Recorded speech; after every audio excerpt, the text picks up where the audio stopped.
Alright guys, so I'm making a couple of videos in the next week or two, particularly working with a dog named Sophie. She's an aspiring search and rescue dog. I think she's 6 or 7 months old, and the owners are out of town for a little while, so they're having me do some basic training with her and board her. I also have some friends who have puppies or are looking at getting puppies who have asked me to do some videos about the principles of dog training and some things like that. So today I wanted to focus on two.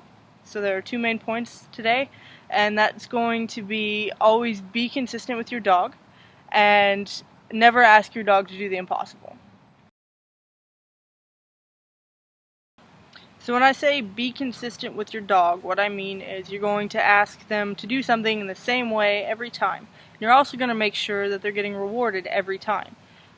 The reason that you have to say be consistent with your dog is because a lot of times people will ask for things in different ways, or they will allow different standards. So this time I want you to sit perfectly square in front of me, but maybe next time you can sit off center or whatever. So make sure that when you ask your dog to do something that you have a very clear picture of what you want. You make sure that it's the same picture as the time before, and it will be the same picture the next time. And you make sure that the reward is always consistent. Yeah. Yes.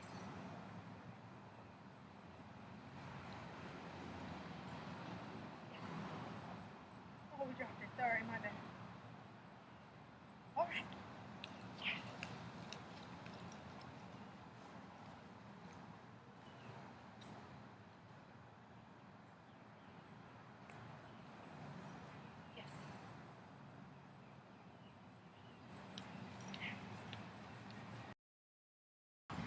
So the next principle was to never ask the impossible of your dog. And essentially what that means is you scale what you're asking your dog to do to their capability level. So I'm not going to ask Sophie to jump a 4-foot fence, but I can ask Hector to do that because I've trained Hector up to that point. So with Sophie, I might start with a 12-inch fence, and I ask her to jump that. And then we build up to an 18-inch fence or a 24-inch fence or whatever, until we're getting up to a 4 or 5-foot fence. But you have to scale it to your dog's capability as well as to their mental level.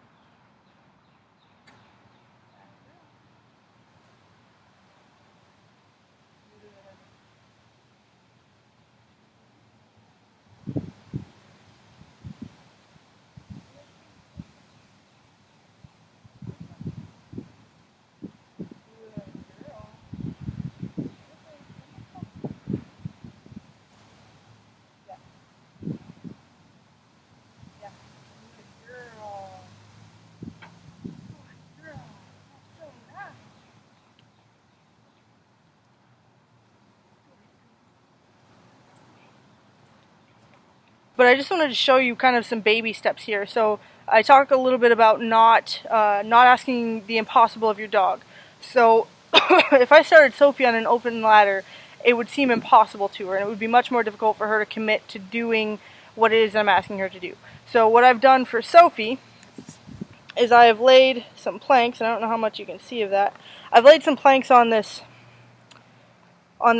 top of this ladder so that she's not walking on an open surface. It's a lot more flat because it's nerve-wracking enough for her to be up this high and have to trust me to keep her from falling. So some of the things that I need to look out for as a handler is not to let these planks drop out from underneath of her.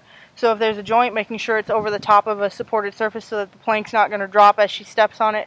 Making sure she doesn't fall off the ladder. So that's why you'll see me holding her underneath of her belly.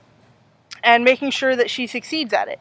Because if she doesn't succeed at it, then the next time I ask her to do something, she's going to go, last time you asked me to do something I couldn't do, I failed at it, so now I don't want to try this. So this is why we do baby steps. We want to make sure that our dog always succeeds at whatever we're asking them to do. And by succeeds, I mean in their mind they completed the task that you asked them to do. So that's the goal.